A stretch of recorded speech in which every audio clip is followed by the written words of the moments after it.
Dearly beloved, we are gathered here today to hear the old goat facilitator facilitate. This one is really burning a hole in my heart like money used to burn a hole in my pocket when I was a kid. I don't know if you've ever heard that phrase. My mom used it a lot about me and money because we were soon parted. I want to talk to you about something that has been a useful tool for me in my personal life for years and years. And I don't dispense it as stock advice, but it's something that I do share with some frequency when people are going through a season in life or have been in a cycle in life where they just don't seem to be able to break free and get whole, get healthy, get happy. And it's three questions. And I put the cheat sheet up here where you can get it. I don't know if you can read that or not. I know my writing's atrocious. Probably a little late to change that, but hopefully you can get some use out of that. Let me cheat here a little bit and just put this up where you can get it. Maybe you can get a screenshot of that. May find some use in it later, maybe not. Who knows? Anyway, I'm going to fire up and let her rip because, like I say, this has come up in some of the conversations I've had with people just in the last few days who are in kind of difficult situations. So the first one is, and here's the backstory. There was a lady that called me years and years and years ago, and she wanted to know if I knew a good counselor. And at that time, I didn't. I know some now. But at any rate, I was deeply burdened for this lady because, I mean, you could just hear the pain in her voice. I'm going to move this a little closer just so that I can maybe not look like Rudolph the Red-Nosed. No, it's going to happen. I guess that's what happens when you're Rudolph the Red-Nosed reindeer's twin brother. You just have a red nose on camera. Anyway, this lady called and asked if I knew a competent counselor. I told her no, but man, it's just one of those moments when three thoughts hit me almost simultaneously, and I said, I don't. But here are three questions that you need to pose to somebody as you're interviewing them, as you're a therapist, as your counselor, as your helper. And if they don't have some semblance of an answer, or if they just dismiss these questions, then you need to move on. And these are the three questions we're going to look at this evening. The first one is, what does God want to change between him and me? Now, that may be a left field question for you. You may have never given any consideration, but there's a reason that question is framed that way. And that is, first and foremost, we come to counseling aware of self and self's wounds, hurts, disabilities, dysfunctions, challenges, places where we've just absolutely hit an obstacle that's insurmountable. And we tend to feel isolated and alone in that. And it's important for us to remember that we have a loving creator who never leaves or forsakes us. Even if you reject him, he pursues you. And you may reject him till it's all said and done, and then you get your way. Congratulations. What have you gained? Nothing. You've lost everything. But as long as you're still breathing air, it's because he's given it to you, and he's still pursuing you. And you can rejoice in that because you're not in this alone. It isn't up to you to figure out how to fix yourself entirely on your own. Can't do it. Nobody can. The fact is, our dysfunction by nature is progressive, or regressive, I guess might be a better term.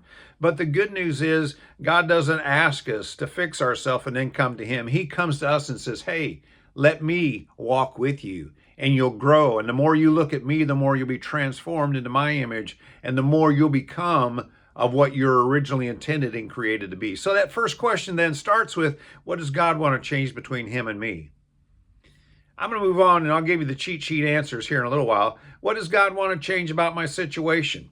Now, a lot of times, therapists, and I'm using the term way broadly, it might be somebody who doesn't have a degree, it may just be a friend who wants to offer advice to relieve some of your pain. A lot of times the question that those helpers, those intended helpers will ask is, well, what's causing you the most stress in your life? And once you answer that question, well, eliminate that and you'll feel better. And there's typically some short-term relief in that. I'm reminded of a situation many, many years ago where a lady who was just brilliant, had an incredible career, husband, family, was involved in a charitable organization, and just was overwhelmed and went to I'll just say a therapist. And the therapist asked that question, well, what's causing you the most stress? Well, really right now, my marriage. Well, the reason her marriage is causing the most stress is because her husband was concerned about the state of her life and her relationships. And so the therapist's advice was, well, divorce him then, and you'll feel better.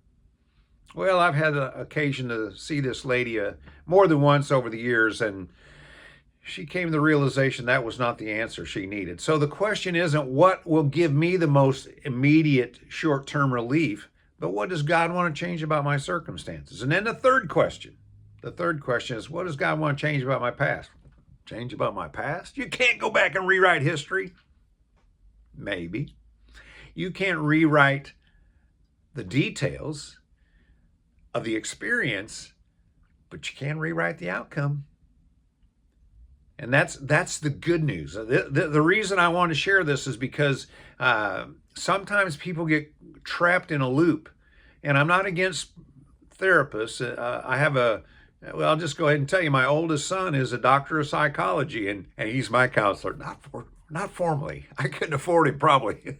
If he were to charge me, I don't know. But when I'm stuck, he's one of the people that I go to when I have challenges. My oldest daughter is a nurse, but she's got a counseling degree. And there have been times when her insights, and the good thing about them is I don't have to ask, so I don't have to pay. But if I just tell them what's going on, their insight and input, of course, they know me very well because they were stuck with me growing up, but their insights are extremely helpful. So it's not that I'm against, again, professional counselors, but they have to be aimed at more than just affirming your discomfort, your past crisis and trauma and injury, and that's an important thing for us to experience.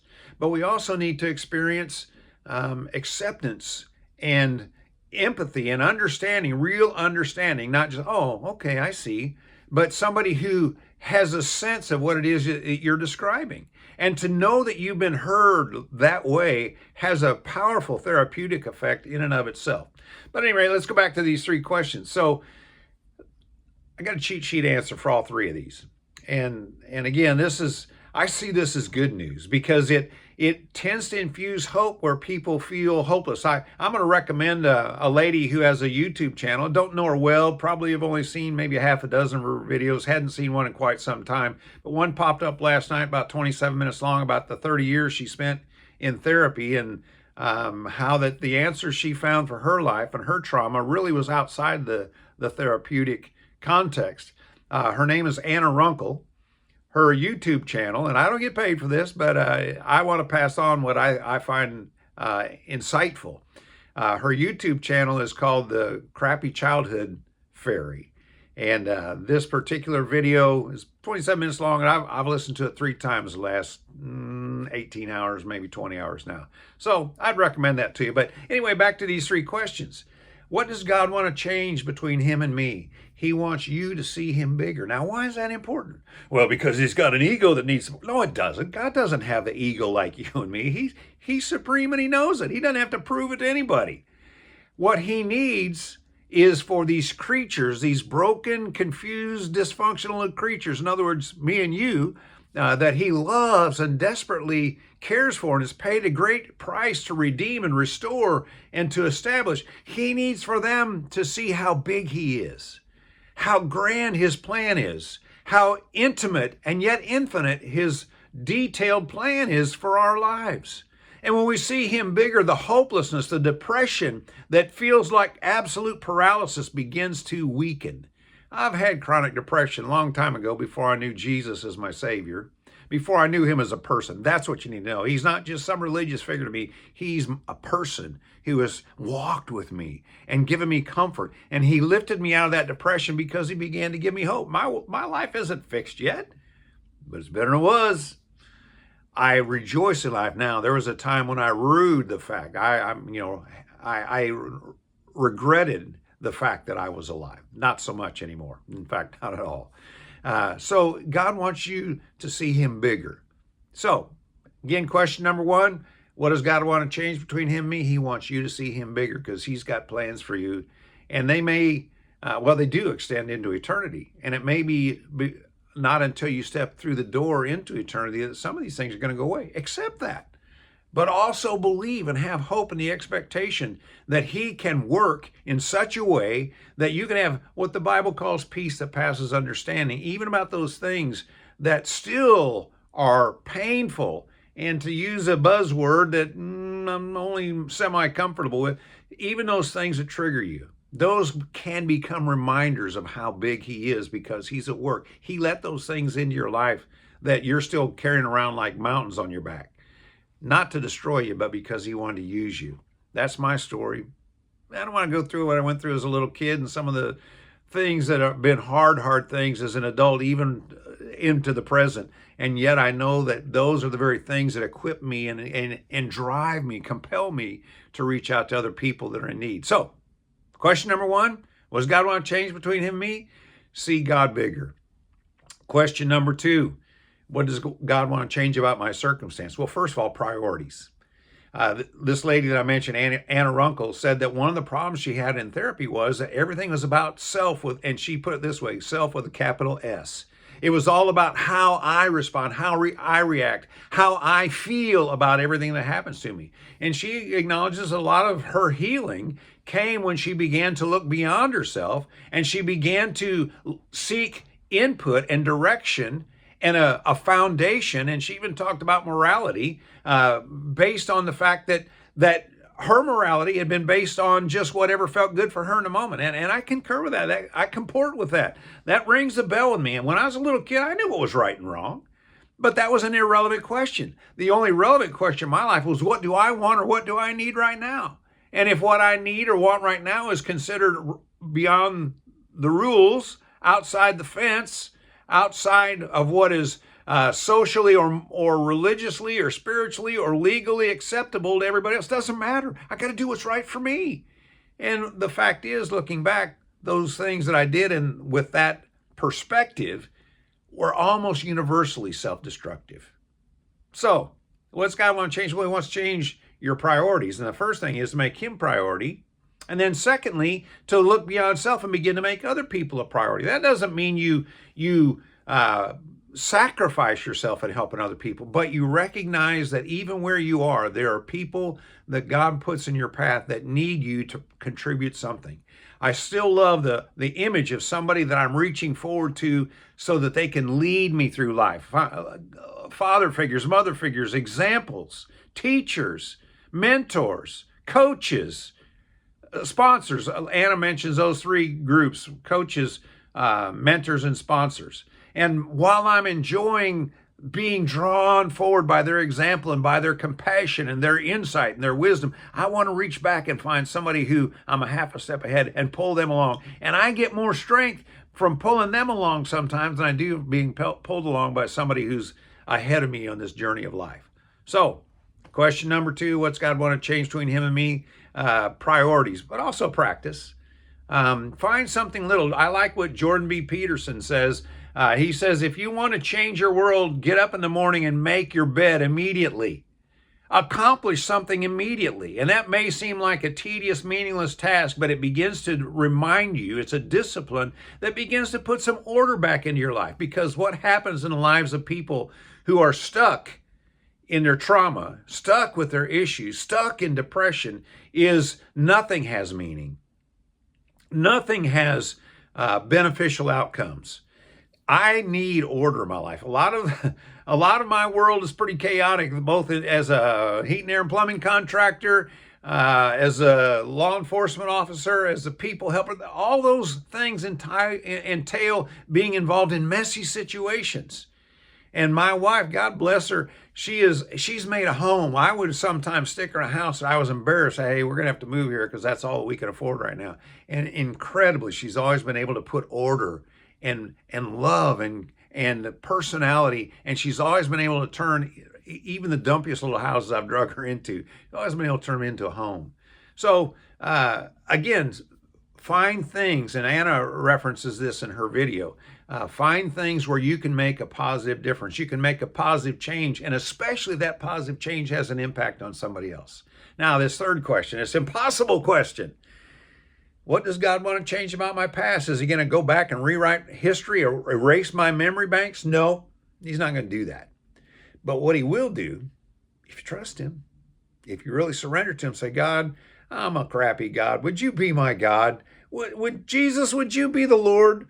Can you apply that wonderful death, burial, and resurrection, that overcoming of all things negative that was demonstrated in your resurrection? Can you apply that to my life? And the answer is yes. And he can take the negatives of the past and make those the very tools that establish you with meaning and purpose while you're drawing breath. I had a great conversation with a young friend of mine today, and I'm going to make the same statement, and it may be a false statement. I think I could have been a millionaire. I was in the right line of work more than once, and a couple of different my enterprises had that potential. But while I was carrying on those enterprises, there was always something more meaningful to me than money. And I'm not against somebody being wealthy. But in my particular instance, I just know my calling was to reach out to broken people because I are one. I was called to reach out to dysfunctional people because I are one. And to be able to do that, I couldn't focus on, grabbing that millionaire status. So anyway, why is that relevant? It's relevant because the only tools I don't have a lot of money. I want everybody to eat a fish today, but I have to teach people to fish because I don't have enough time, talent, treasure, personal, emotional, internal resources to feed everybody a fish today. But I do have some experiences. I've stepped on some landmines, and in spite of that, I'm still alive. God has sustained me, and he's given me some insight, the ability to facilitate others a little bit because of the mistakes I've made and the grace and the mercy that he's shown and the restoration and the redemption that he's demonstrated towards me. The acceptance, man, the idea that somebody would accept this old creep. And I don't mean creep in the sense of doing bizarre, perverse things towards women or children. I mean just an old, that word when I was a kid just meant jerk, and that's what I mean by it. I'm an old jerk. But in spite of that, God has used the things that I just thought proved that he didn't care about me, that he hated me when I was a little kid. And he's used those very things to give me something to say to the hopeless, to those who desperately need encouragement, desperately need some indication of where the first step in changing their life and their despondency is, and the first step to escaping their depression.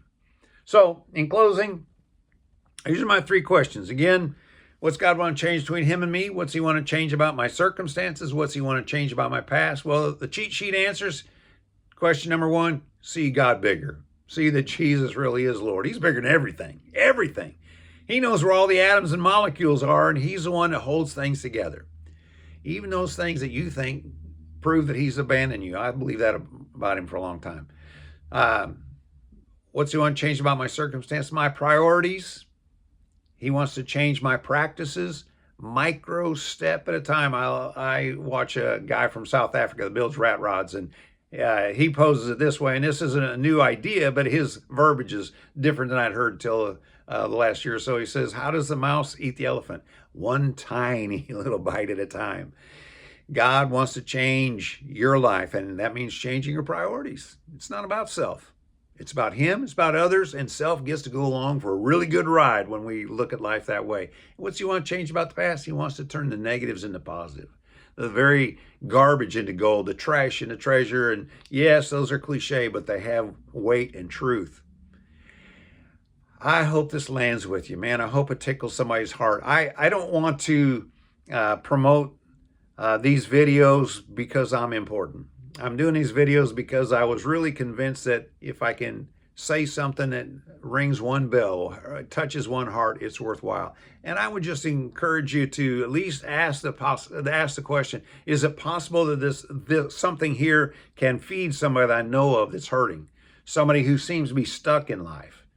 Somebody who's caught in grief, whether that's grief over a loved one or whether that's just grief about their losses in life, their hopelessness, the difficult hand they've been dealt by life. So, and to wrap it all up, I think there's hope for everybody that's still breathing. And I hope you'll believe that too.